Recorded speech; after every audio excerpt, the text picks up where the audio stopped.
미국 상원에서 북한과 중국 간의 불법적 거래에 대해 제재를 강화할 것을 촉구하는 내용 등이 담긴 대중국 패키지 법안이 곧 의결될 전망입니다. 현행 대북제재법을 적극 활용해 북한을 불법적으로 돕는 중국의 개인과 기관에 대한 강력한 제재 부과를 권고하는 내용 등이 담겼습니다. 이조은 기자가 전해드립니다. 미국 상원은행위원회는 13일 셰러드 브라운 위원장과 패투미 공화당 간사가 금융서비스 분야에서 중국의 악성 행위에 대응하는 조치를 담은 2021년 중국 도전대처 법안에 합의했다고 밝혔습니다. 이 법안은 12일 상무위원회가 의결한 또 다른 대중국 법안인 무한국경법안의 패키지 법안 형태로 본회의에 회부됐습니다. 은행위의 대중국 법안에는 불법적인 대북 원조와 북한과의 불법 교역을 포함해 홍콩 인권, 사이버 간첩 행위 등 여러 사안과 관련해 중국을 적극 제재하도록 촉구하는 내용이 담겼습니다. 대통령이 대북제재법 등 현행법이 의무화하고 있는 제재 조치와 행정명령을 통한 제재 권한을 적극 활용해 중국 정부와 개인, 기관에 보다 강력한 제재를 부과해야 한다는 겁니다. 북한과 관련해선 지난 2016년 제정된 대북제재와 정책강화법과 2019년 제정된 오토원비어 북핵제재와 시행법이 법안에 언급됐습니다.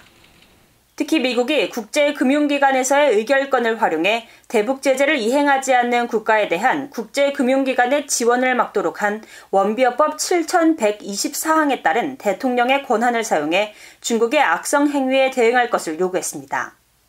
7124항은 유엔 안보리 대북 결의에 따른 제재를 고의적으로 충분히 집행하지 않았다는 대통령의 판단이 있을 경우 재무장관은 각 국제금융기관의 미국 측 대표에게 해당 해외 정부에 대한 원조를 기본 인도 지원을 제외하고 반대하도록 할 것을 요구하고 있습니다. 원비어법은 북한의 국제금융망 접근을 원천 봉쇄하기 위해 불법 대북 거래를 돕는 중국 대형은행과 같은 해외 금융기관에 세컨더리 보이콧, 즉 제3자 금융제재를 확대 적용하도록 한 미국의 세 번째 대북제재법입니다. 미국 의회가 제정한 첫 대북제재법인 대북제재와 정책강화법은 특히 불법 석탄 거래 등 북한과의 불법 광물 교역을 겨냥한 제재를 의무화하고 있습니다. 척 슈머 상원 원내대표는 13일 이런 제재들의 적극 부과를 포함한 대중 패키지 법안을 다음 주 본회의에서 심의할 것이라고 밝혔습니다.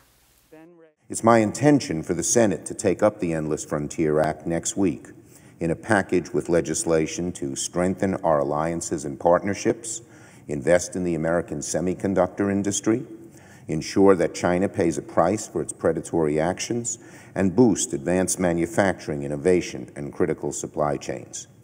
For decades, American prosperity has been anchored by our unmatched capacity for innovation and invention in science and in technology. 중국을 견제하고 북한에 대한 제재 내용이 담긴 이번 패키지 법안에 대해 척 슈머 원내대표는 이르면 이달 말 의결하려 한다고 밝혔습니다. BA 뉴스 이조은입니다.